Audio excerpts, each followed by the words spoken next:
Bismillahirrahmanirrahim. Assalamualaikum warahmatullahi wabarakatuh. Alhamdulillah wassalatu wassalamu ala Rasulillah wa ala alihi wa sahbihi wa mawalah wa la hawla wa la quwwata. Alhamdulillah. Baik, kita lanjutkan kajian kita, masih membahas kitab Syarhus Sunnah di Imami Ahli Sunnati wal Jamaah Al-Imam Al-Barbahari rahimahullahu ta'ala. Kita masuk pada perkataan beliau rahimahullahu ta'ala, wala tafarruda bis salati ala ahadin illa Rasulullah sallallahu alaihi wasallam wa ala alihi faqat. Dan tidaklah seseorang menyendirikan dengan salawat kepada salah seorang dan kepada keluarganya saja.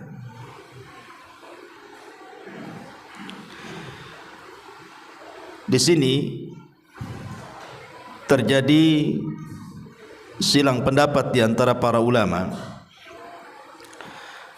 apakah salawat itu memang khusus bagi Nabi sallallahu alaihi wasallam dan juga keluarganya saja, ataukah salawat itu bisa diberikan kepada selain Nabi.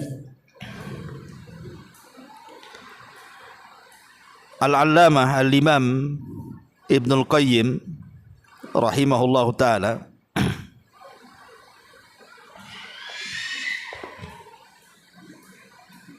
tes satu. Jadi Imam Ibnul Qayyim rahimahullahu ta'ala menyebutkan dalam Jala'ul Afham, di mana beliau menukilkan tentang ijma' para ulama, anna as-salata ala jami'in nabiyyina masyru'atun minhum.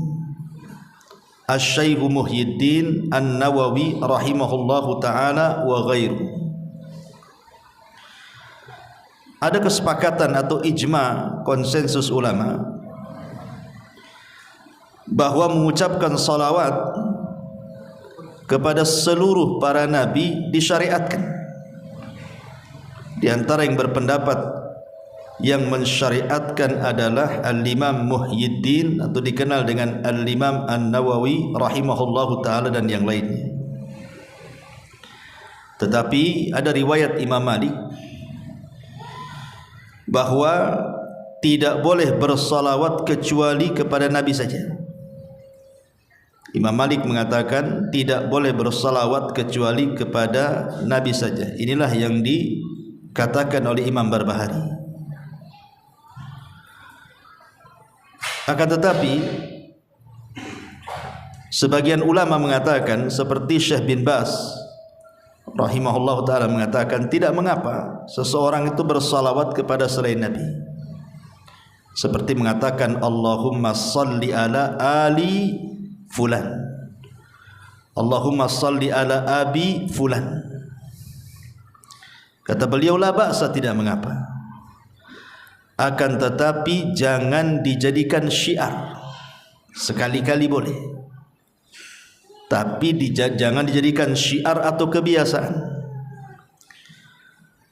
karena salawat yang disyariatkan itu hanya diberikan kepada para nabi saja. Adapun kepada selain para nabi, maka itu bentuknya hanya sekedar pujian saja.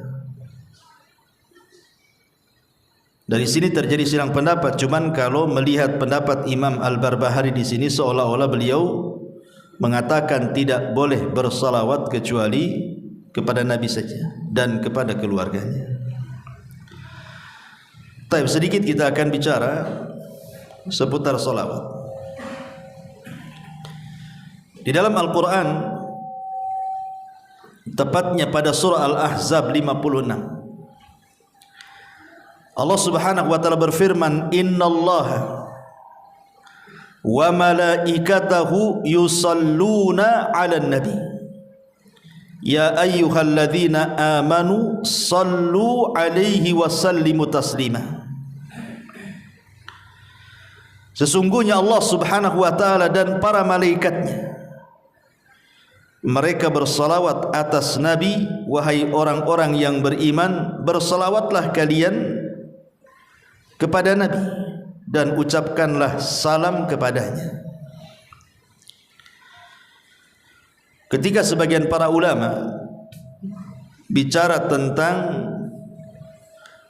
keutamaan Nabi Adam alaihi salatu wassalam, bahwa di antara keistimewaan Nabi Adam adalah para malaikat sujud kepada Adam. Ketika Allah Subhanahu wa taala berfirman, "Wa idz qala rabbuka lil malaikati isjudu li Adam fasajadu illa iblis." Dan ketika Rabbmu berkata kepada para malaikat, sujudlah kalian kepada Adam, semua malaikat sujud kepada Adam. Maksudnya di sini sujud penghormatan, bukan sujud ibadah. Ada juga yang mengatakan bahwa sujudnya para malaikat kepada Adam itu bukan kepada jasadnya, tapi kepada ruhnya. Karena yang mulia pada jasad manusia itu bukan jasadnya, tapi ruhnya. Ada juga yang berpendapat sujudnya malaikat itu kepada Adam seolah-olah menjadikan kiblat bagi para malaikat, seperti kita sujud mengarah ke Ka'bah karena kita jadikan kiblat, bukan menyembah Ka'bah. Terlepas daripada takwil para ulama, apa maksud sujudnya para malaikat kepada Adam, yang jelas bukan sujud ibadah. Sehingga sebagian ulama mengatakan, lihat bagaimana Adam dimuliakan dengan sujudnya para malaikat, tapi tidak ada malaikat yang sujud kepada Nabi. Malaikat sujud kepada Adam, tapi tidak sujud kepada Nabi SAW. Kalau begitu Adam lebih mulia dibandingkan Rasul. Kita katakan tidak.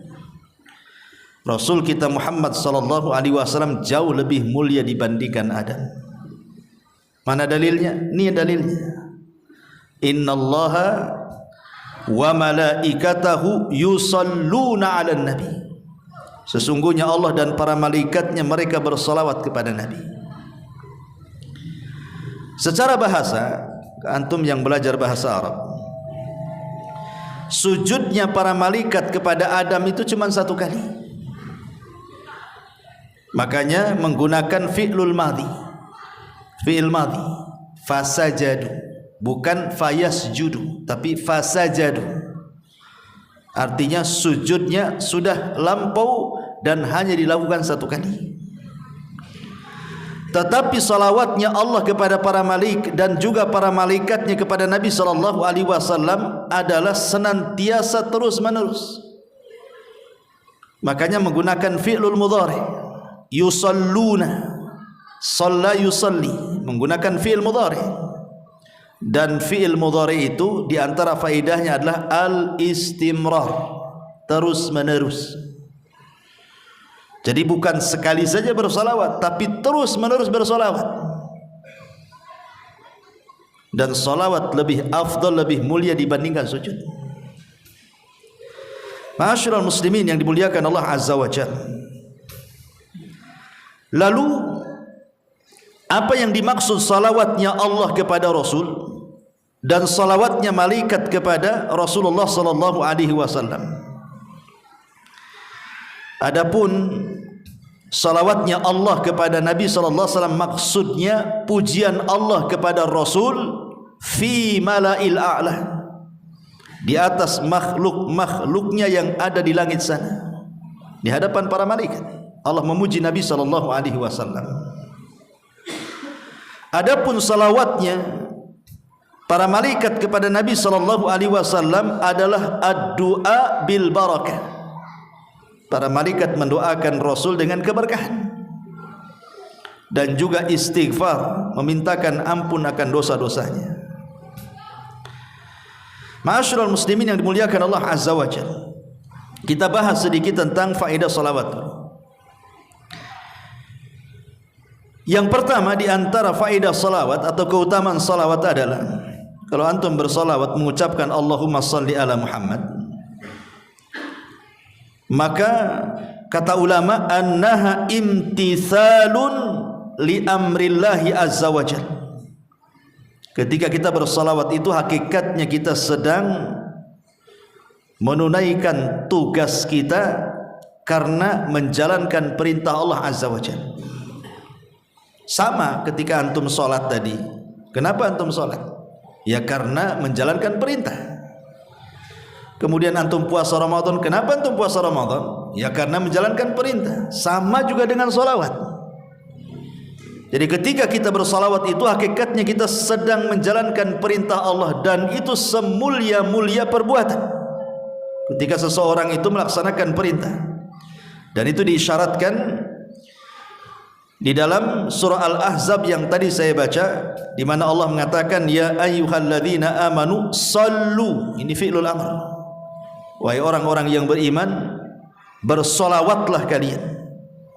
Artinya Allah memerintahkan dalam surah Al-Ahzab supaya kita bersolawat kepada Rasul. Jadi ketika kita bersolawat, hakikatnya kita sedang menjalankan perintah. Ini yang pertama. Yang kedua, annaha tarfa'u darajatil musalli fil jannati wa tukaffiru dhunubahu wa sayyi'atahu. Bahwa salawat kepada Nabi SAW bisa mengangkat derajat di mana? Di sorga, dan menghapuskan dosa-dosa dan juga keburukan. Dan ini berdasarkan hadis Anas ibn Malik radhiyallahu an.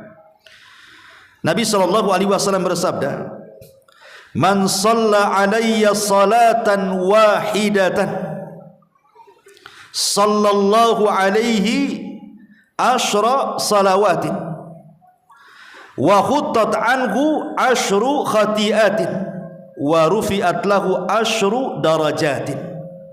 Subhanallah, lihat faedah salawat di sini. Dari Anas bin Malik radhiyallahu an, Rasulullah SAW bersabda, barang siapa yang bersolawat kepadaku satu saja solawat, kita katakan Allahumma salli ala Muhammad, maka imbalannya Allah subhanahu wa ta'ala berikan 3 imbalan. Satu ibadah, 3 imbalan. Yang pertama, dengan sebab salawatnya kita kepada Nabi SAW, Allah bersalawat kepada kita 10 kali. Dan salawatnya Allah, saya katakan tadi, adalah pujian Allah kepada kita di hadapan makhluknya yang ada di langit sana. Bayangkan antum jadi selebritis langit, Allah memuja-muja antum di langit sana 10 kali di hadapan para malaikatnya. Hanya gara-gara satu salawat kepada Rasul menyebabkan Allah memuji kita 10 kali. Kemudian juga yang kedua, wa khuttat anhu asyru khati'at. Cukup sampai di situ? Tidak. Dan akan dihapuskan darinya 10 kesalahan. Cukup? Rasul katakan wa rufi'at lahu asyru darajat, dan akan diangkat 10 tingkatan. Nah, luar biasa. Ya, salawat 1 kali saja sudah sedemikian rupa pahalanya. Antum kalau saya puji saja udah senang, atau antum dipuji orang besar senang. Gimana kalau yang memuji kita ini Allah Subhanahu wa ta'ala? Tentu kita banggalah harusnya. Jadi kalau antum ingin dipuji-puji oleh Allah di hadapan makhluknya di sana, perbanyak salawat. Itu maksudnya. Ini yang kedua. Yang ketiga, annaha sababun likifayati humumil abdi wa in azumat. Dan memperbanyak salawat itu bisa mengobati kebingungan. Bisa mengobati kebingungan. Orang kan banyak masalah setiap harinya, ikhwan. Orang itu pasti akan ditimpa musibah setiap harinya. Masalah ini, masalah itu, macam-macam masalah. Kadang-kadang hidup kita ini kayak orang bingung, stres. Maka di sini dengan cara bersolawat, maka stres kita, bingung kita itu akan hilang. Dan itu berdasarkan hadis Ubay bin Ka'ab radhiyallahu an dari Nabi sallallahu alaihi wasallam ketika dia berkata kepada Nabi sallallahu alaihi wasallam, "Ya Rasulullah, inni ukthiru salata alayka fakam aj'alu laka min salati?" Faqala ma syi'ta. Qala qultu ar-rubu'. Qala ma syi'ta. Fa in zidta fa huwa khairun laka. Qultu nisf. Qala ma syi'ta. Fa in zidta fa huwa khairun laka. Qala qultu, dia mengatakan thulutsaini. Qala ma syi'ta.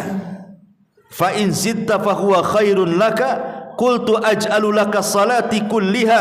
Qala idzan tukfa hammuka wa yaghfiru laka dzambuk. Rawahu Tirmidzi.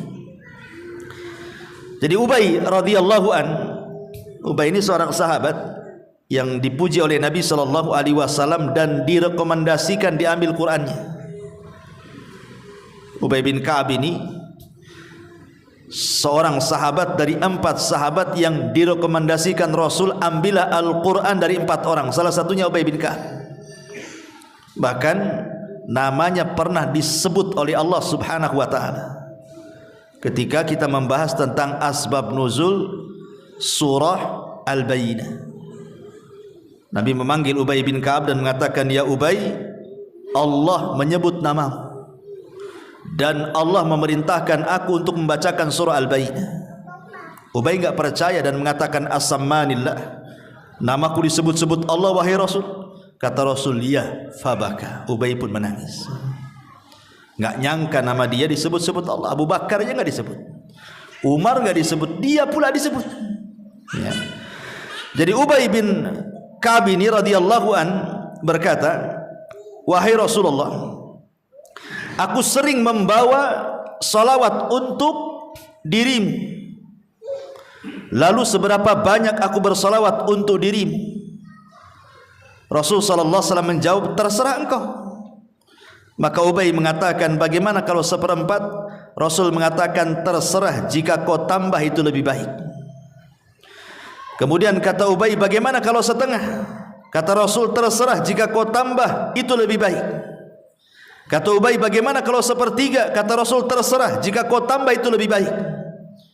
Kata Ubay, "Bagaimana kalau seandainya 2/3?" Kata Rasul, "Terserah, kalau kau tambah itu lebih baik." Kemudian Ubay mengatakan, "Bagaimana kalau seandainya seluruh doaku aku baca salawat?" Maka Nabi SAW mengatakan, "Kalau begitu engkau dicukupkan dari dukamu dan dosa-dosamu akan diampuni Allah Subhanahu wa taala." Syahidnya di sini, idzan tughfaham. Kalau begitu dukamu, stresmu, bingungmu akan dicukupkan Allah. Artinya akan dihilangkan. Coba saja kalau antum banyak masalah, atau ada masalah yang antum tidak bisa keluar dari situ, kayaknya kiamat lah ini karena mungkin masalah yang terlalu berat. Coba perbanyak salawat. Salawat saja pagi, siang, sore. Insya Allah masalahnya akan diurai. Antum harus yakin dengan hadis ini. Antum enggak yakin itu kan enggak diamalkan masalahnya. Kalau stres malah tidur kan itu. Bangun tidur stres lagi lah. Gitu ya. Taib. Kemudian yang nomor 4, bahwa salawat kepada Nabi sallallahu alaihi wasallam annaha dalla ala mahabbatihi sallallahu alaihi wasallam. Jadi dengan memperbanyak salawat kepada Nabi sallallahu alaihi wasallam menunjukkan bentuk kecintaan kita kepada Rasul. Ingat kata Imam Ghazali rahimahullah dalam kitabnya Ihya Ulumuddin, dia mengatakan, "Man ahabba syai'an aktsara min dzikri." Kata Imam Ghazali, siapa yang mencintai sesuatu, pasti dia akan banyak menyebut-nyebut sesuatu yang dicintainya itu. Pasti itu. Kalau antum suka sesuatu pasti akan disebut-sebut. Lah orang yang cinta kepada Nabi SAW, maka dia akan menyebut-nyebut orang yang dicintainya. Seperti antum cinta istri antum, tidak mungkin antum menyebut-nyebut istri tetangga pula, marahlah istri antum. Ya. Maka kalau seseorang itu cinta dengan Nabi SAW, dalam kaidah Imam Ghazali, man ahabba syai'an aktsara min dzikri. Siapa yang mencintai sesuatu, maka perbanyak menyebutnya. Maka seseorang yang memperbanyak salawat kepada Rasul itu tanda dia cinta dengan Nabi SAW. Sebab orang yang cinta itu kan senang, dan orang yang senang itu pasti akan menyebut-nyebut orang yang disenanginya. Makanya kisah Laila Majnun, si Majnun ini kalau datang malam hari dia senang dan menyebut-nyebut pacarnya. Kenapa? Karena malam itu dalam bahasa Arabnya lailun, dan lailun itu nama pacarnya si Majnun. Jadi kalau datang malam hari senang dia, karena pacarnya hadir di malam hari. Tapi kalau di siang hari enggak suka, karena bahasa Arab siang itu naharun, bukan nama pacarnya. Makanya dia Majnun, gila. Dia suka malam, tak suka siang. Sampai satu hari si Majnun ini berburu dia.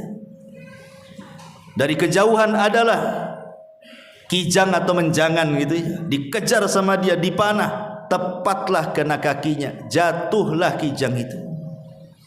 Diambilnya pisau, udah didekati, tengok matanya, kok matanya sama dengan mata Laila, enggak jadi disembelih, dilepas lagi. Makanya Majnun, gila dia. Ya, hanya gara-gara matanya sama dengan nama pacarnya, tak jadi disembelih. Pergi kamu katanya, karena matamu sama dengan mata kekasihku. Itu orang cinta kan seperti itu. Lah orang yang cinta dengan Nabi SAW harusnya seperti itu, menyebut-nyebut namanya. Karena Nabi SAW sendiri mengatakan bahwa seseorang itu tidak dikatakan beriman. La yu'minu ahadukum, kata Rasul, hatta akuna ahabba ilaihi min walidihi wa walidihi wan nasi ajmain. Bahwa aku harus lebih kalian cintai dibandingkan anak kalian, dibandingkan orang tua kalian, bahkan dibandingkan seluruh manusia yang Anda cintai. Rasul harus lebih dicintai. Kalau antum lebih banyak menyebut nama istri, harusnya nama Rasul lebih banyak disebut, gitu maksudnya. Karena Rasul harus lebih dicintai dibandingkan pasangan kita. Ini yang keempat. Yang kelima, annaha sababun linaili syafaatihi, bahwa memperbanyak salawat itu sebab seseorang akan mendapatkan syafaat Nabi SAW. Nabi mengatakan dalam sebuah hadis yang dikeluarkan oleh Imam At-Tabrani, "Shalla alaihi ashran man shalla alaihi ashran idza asbah wa ashran idza amsa faza bi syafaatihi." Dari hadis Ruwaifi radhiyallahu anhu, barang siapa yang bersalawat kepada Rasul 10 kali di pagi hari, 10 kali di petang hari, maka dia sudah berhak mendapatkan syafaat Nabi. Dalam hadis yang lain, man qala Allahumma salli ala Muhammadin wa anzilhul maq'adal muqarrab indaka yaumal qiyamah wajabat lahu syafaati. Barang siapa yang mengucapkan ya Allah, curahkanlah salawat kepada Muhammad dan tempatkanlah dia di tempat yang terdekat di sisimu pada hari kiamat, apa kata Rasul? Wajabat lahu syafaati, maka dia wajib mendapatkan syafaat dariku. Dan ingat, di akhirat itu yang dibutuhkan untuk menyelamatkan kita cuma 2. Pertama syafaat, yang kedua rahmat. Ketika syafaat sudah tidak ada lagi, maka yang tersisa adalah rahmat Allah Subhanahu wa taala. Makanya ada orang-orang yang tidak mendapatkan syafaat karena sudah habis syafaatnya. Dia tidak mendapatkan syafaat sementara dia masih dalam neraka. Akhirnya Allah selamatkan dia dari neraka bukan karena syafaat, tapi karena Arhamur Rahimin, rahmat Allah Subhanahu wa taala. Jadi syafaat itu sangat penting sekali di akhirat. Lah salah satu mendapatkan syafaat adalah orang yang memperbanyak salawat kepada Nabi sallallahu alaihi wasallam. Ini yang kelima. Yang keenam, anna aulan nas bihi, orang yang paling berhak dengan Nabi sallallahu alaihi wasallam, bahkan aqrabuhum minhu yaumal qiyamah, yang paling dekat kedudukannya pada hari kiamat, aktsaruhum salatan alaihi, orang yang paling banyak mengucapkan salawat kepada Nabi sallallahu alaihi wasallam. Dan ini berdasarkan hadis aulan nas bi yaumal qiyamah aktsaruhum alayya salatan. Manusia yang paling berhak dan dekat denganku pada hari kiamat adalah orang-orang yang memperbanyak salawat di dunia. Ikhwatu fiddin, muliakan Allah azza wa jalla. Di zaman Nabi sallallahu alaihi wasallam masih hidup, sahabat itu ingin dekat dengan Nabi sallallahu alaihi wasallam, bahkan ingin menyentuh, bahkan mengambil sebagian dari jasad Nabi sallallahu alaihi wasallam, seperti rambutnya disimpan dijadikan tabaruk berkah. Kadang-kadang Rasul meludah, ditangkap ludahnya, dioles-oles ke badannya. Apabila Rasul berwudu, bekas wudunya itu sampai perang untuk diambil sisa-sisanya. Bahkan ada seorang sahabat ketika Nabi SAW sedang sakit, kemudian dia minta qisas dan minta dibuka pakaian Rasul, dia pun membukanya, kemudian tidak jadi qisas, hanya ingin menempelkan kulit dia dengan kulit Nabi saja, karena keinginan kedekatan para sahabat dengan Nabi, gitu maksudnya. Lah, kita ini tidak hidup di zaman Nabi, tapi apakah mustahil kita ini bisa dekat dengan Nabi? Tidak, bahkan ini sesuatu yang mungkin. Kapan itu? Ya kelak pada hari kiamat. Kapan lagi? Di dunia enggak mungkin kita ketemu dengan Nabi.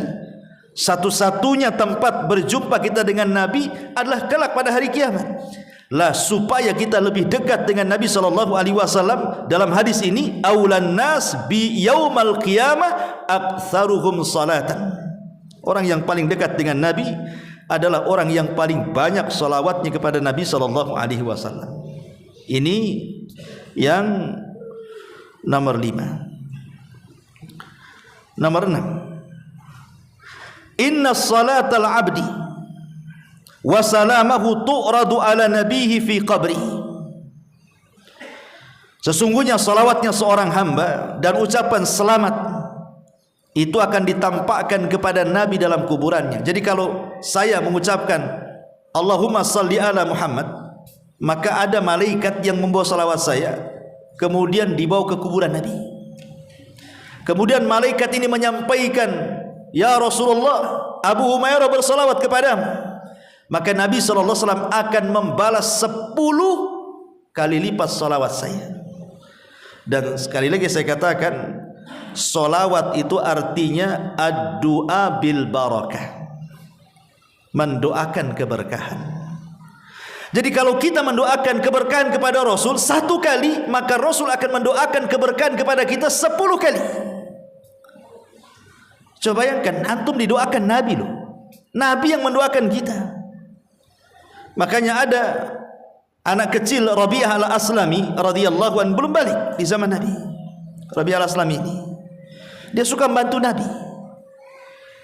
Dia kalau malam, sepertiga malam, dia siapkan air. Belum balik anak ini, tapi rajin kemudian menyiapkan apapun yang dikehendaki Nabi SAW di malam hari. Akhirnya Rasul pun iba dengan anak ini. Kemudian satu hari dipanggilnya dan mengatakan, ya Rabi'ah, mintalah sesuatu, aku akan beri. Ya kalau anak-anak di zaman sekarang ya pasti minta handphone lah sama Nabi. Itu ya kan, minta apa lagi, minta mainan kan. Tapi anak-anak di zaman itu bukan itu yang diminta. Anak ini belum balik, masih kecil, tiba-tiba mengatakan, jadikan aku temanmu di sorga, katanya. Inni uridu murafaqata fil jannah, jadikan aku temanmu di sorga. Lah anak kecil lo ngomong begitu lo belum balik ini. Ingin menjadi teman Nabi SAW di sorga. Kemudian Nabi SAW mengatakan, kalau begitu bantu aku supaya keinginanmu tercapai. Dengan cara apa? Perbanyaklah kau sujud. Perbanyaklah kau sujud. Maksudnya perbanyak solat supaya cita-citamu tercapai satu sorga denganku, gitu maksudnya. Ini anak belum balik kan, luar biasa tuh permintaannya. Maksudnya di sini dengan hadis Rabi' al-Aslami ini, bahwa kalau kita ingin mendapatkan kemuliaan, maka salah satunya adalah meminta doa Nabi sallallahu alaihi wasallam. Lah caranya gimana? Nabi sudah enggak ada. Kalau kita datang ke kuburannya juga mustahil. Mau ngomong apa di kuburannya? Maka yang memungkinkan adalah salah satunya cukup antum di rumah, di masjid, di jalan, bagi ibu-ibu mungkin di dapur, terserah di mana saja. Cukup mengucapkan salawat Allahumma salli ala Muhammad. Salawat kita dibawa malaikat sampai ke kuburan Nabi, disampaikan. Habis itu Nabi SAW mendoakan kita 10 kali lipat dari salawat kita. Kita mendoakan kebaikan kepada Rasul 1 kali, Rasul mendoakan keberkahan 10 kali. Coba bayangkan, luar biasa ya kawan. Ya, itulah keajaiban salawat. Taib ma'asyiral muslimin yang dimuliakan Allah Azza wa Jalla. Kemudian nomor 7, annaha sababun fi istijabatid du'ai. Bahwa salawat itu sebab seseorang bisa memungkinkan untuk cepat dikabulkan setiap permintaannya. Dari Fadalah ibn Ubaid radhiyallahu an, dia mengatakan, Nabi SAW satu hari mendengar ada seseorang dalam solatnya dia tidak bersolawat kepada Nabi SAW. Jadi ada orang solat kemudian berdoa, Nabi dengar, tapi dalam doanya tidak menyertakan solawat. Jadi sami'an Nabi SAW rajulan yad'u fi salatihi falam yusalli ala Nabi. Apa kata Nabi SAW? Ajilah hada, tergesa-gesa orang ini dalam berdoa. Thumma da'ahu faqala lahu, kemudian Rasul memanggil laki-laki itu dan mengatakan kepadanya, idza shalla ahadukum falyabda bitahmidillahi wathana alaihi thumma liyusalli ala nabi sallallahu alaihi wasallam thumma la yad'u ba'du bima sya'a, kata Rasul. Sini, kalau engkau berdoa, 1, mulailah dengan pujian kepada Allah. 2, bersalawatlah kepada Nabi SAW, kemudian berdoalah sesukamu. Jadi Nabi SAW mengajarkan kepada kita bagaimana kaifiah doa. Tentu yang dimaksud doa di sini doa masalah. Karena doa itu kan ada 2, ada doa ibadah, ada doa masalah. Kalau doa ibadah itu ya doa rutinitas antum. Doa mau tidur itu yang dibaca, besok itu lagi yang dibaca. Doa pada tidur itu juga yang dibaca. Masuk WC itu juga yang dibaca. Itu namanya doa ibadah. Doa yang dibaca secara rutinitas itu disebut doa ibadah. Dan setiap ibadah itu ada doa ibadah. Ketika antum sholat, ketika antum baca Quran, ketika antum puasa, di balik ibadah itu ada doa ibadah. Karena tujuan antum sholat supaya berdoa, sholatnya diterima kan itu. Sholatnya berpahala. Tetapi yang dimaksud di sini adalah doaul masalah. Doa ketika antum ada masalah. Ketika usaha antum gulung tikar, ada masalah keluarga, ada masalah dengan anak, ada masalah dengan orang tua, ada masalah di kantor, macam-macam. Itu namanya doa masalah. Lah itulah doa masalah. Kalau antum meminta ingin masalah-masalah antum dihilangkan saat berdoa itu, jangan tinggalkan 2 perkara: pujian kepada Allah, salawat kepada Rasulullah, baru meminta penyelesaian. Itu maksudnya ya. Ini yang nomor 7. Nomor 8, annaha min alamati tauqirihi sallallahu alaihi wasallam wa min dalailil iman. Jadi memperbanyak salawat itu tanda kita ini menghormati Nabi, memuliakan Nabi SAW, dan itu dalil dari keimanan kita kepada Nabi SAW. berdasarkan surah Al-Fat ayat 9, litu'minu billahi wa rasulihi wa tu'azziruhu wa tuwaqqiruhu wa tusabbihuhu bukratan wa asila. Hendaklah kalian beriman dengan Allah, dengan Rasulnya, memuliakan, menghormati dan bertasbihlah di waktu pagi dan waktu petang. Kemudian yang nomor 10, annaha sababun li tayyibil majalis atau litibil majalis wa alla ta'uda hasratan ala ahliha yaumal qiyamah. Dan salawat kepada Nabi itu untuk memperbaiki majelis, bahkan supaya majelis itu tidak menjadi kerugian kelak pada hari kiamat. Jadi kalau antum ngobrol, sebelum ngobrol entah ngobrol berdua atau bertiga di warung kopi gitu ya, atau antum mungkin ngobrol dengan tetangga di teras atau di manalah, maka jangan lupa selipkan sholawat. Allahumma sholli ala Muhammad, baru ngobrol ya. Karena begini, Nabi SAW mengatakan dalam sebuah hadis, Nabi SAW mengatakan, hadis dari Abi Hurairah radhiyallahu anhu yang disahihkan oleh Syekh Nasiruddin Al-Albani rahimahullah taala, ayyuma qaumin jalasu fa atalul julus thumma tafarraqu qabla an yadhkurullaha aw yusallu ala nabiyhi kanat alaihi tiratan minallahi azza wajalla in syaa adzabahum wa in syaa ghafara lahum. Tidaklah sekelompok orang duduk-duduk di satu majelis, kemudian mereka bangkit dari majelis tersebut tidak berzikir kepada Allah, tidak membaca salawat kepada Nabi SAW, melainkan majelis itu adalah majelis yang cacat dan kerugian pada hari kiamat.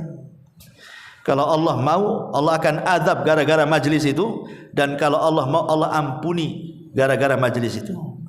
Bayangkan ya, orang kalau bermajelis duduk bertiga, berempat atau rame-rame, kemudian antum baca salawat, maka pahalanya luar biasa. Majelis itu jadi berkah. Majelis yang tidak berkah jadi berkah, itu kan kebaikan luar biasa. Kemudian yang nomor 11, annaha sababun lisabati ala sirat. Memperbanyak solawat adalah sebab seseorang itu akan mampu menyeberangi titian siratal mustaqim. Dalam hadis yang panjang kata Nabi SAW, wa ra'aitu rajulan min ummati yazhafu ala sirat yahbu ahyanan wa yata'allaq ahyanan faja'athu salatuhu alayya fa aqamathu ala qadamaihi wa anqadathu. Kata Nabi SAW, aku melihat orang yang sedang melewati titian itu. Terkadang dia jatuh, terkadang terbangun, jatuh lagi, terbangun lagi. Tiba-tiba datang solawatnya.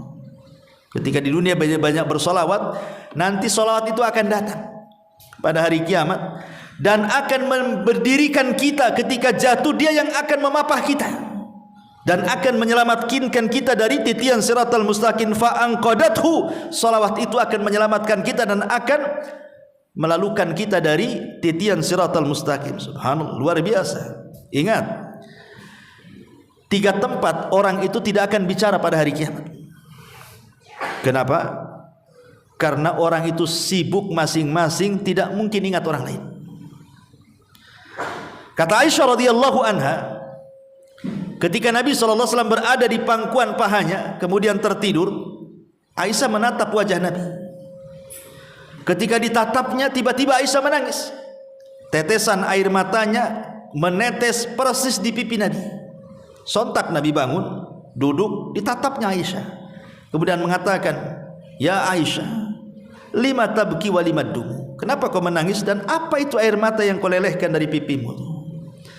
Maka Aisyah radhiyallahu anha mengatakan, ya Rasulullah, tadzakkartu yaumal qiyamah. Rasul, ketika aku melihat wajahmu, aku teringat hari kiamat. Hal tadhkuru bi ahlika yaumal qiyamah. Masih ingatkah engkau wahai Rasul kelak pada hari kiamat dengan istrimu, dengan keluargamu? Ataukah sudah lupa dengan kami semuanya?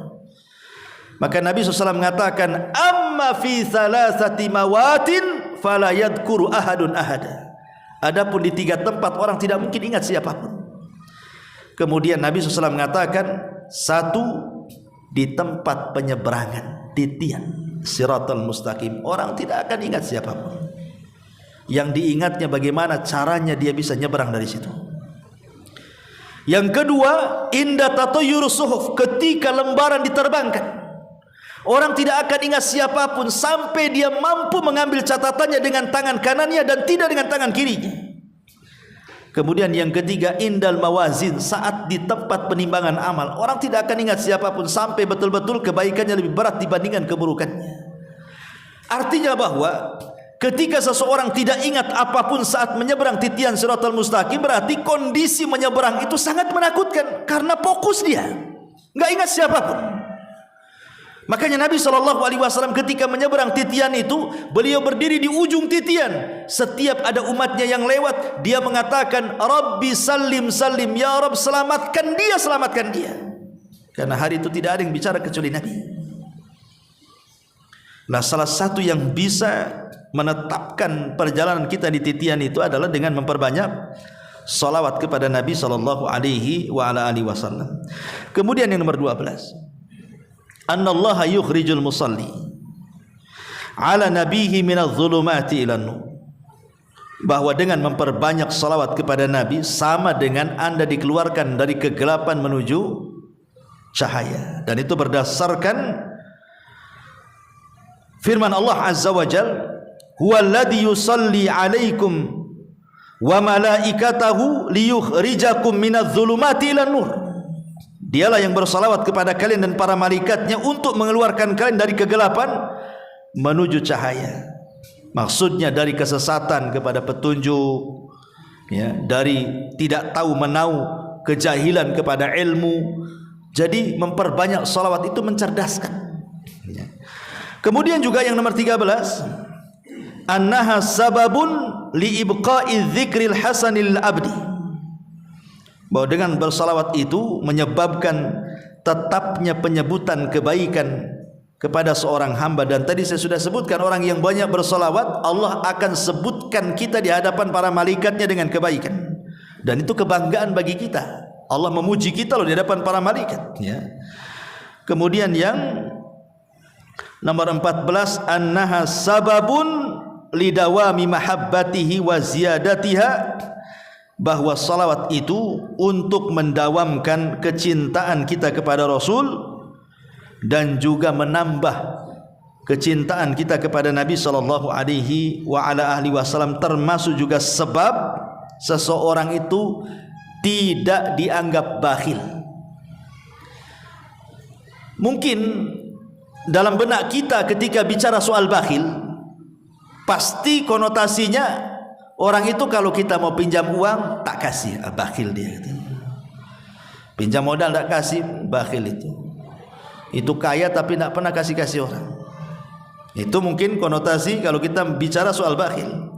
Tetapi sebenarnya di sana ada orang yang dikatakan sangat bakhil, lebih bakhil daripada orang enggak pernah bantu orang. Apa itu? Ketika disebutkan nama Nabi, antum tidak bersalawat. Maka kata Rasul itu abkhaluna, sebakhil-bakhilnya manusia. Apabila nama Rasul disebut, antum diam saja. Antum sebakhil-bakhilnya orang bakhil. Ya, orang yang tidak pernah bantu orang padahal dia mampu itu dikatakan bakhil. Tapi ini bukan sebakhil-bakhilnya orang bakhil. Tapi sebakhil-bakhilnya orang bakhil ketika antum tidak mau menyebut nama Nabi atau mendengar nama Nabi tapi tidak mau menjawab salawatnya. Na'udzubillah. Ya, sudah azan. Subhanallah bihamdika, asyhadu an la ilaha illa anta, astaghfiruka wa atubu ilaik. Allahu ta'ala. Assalamualaikum warahmatullahi wabarakatuh.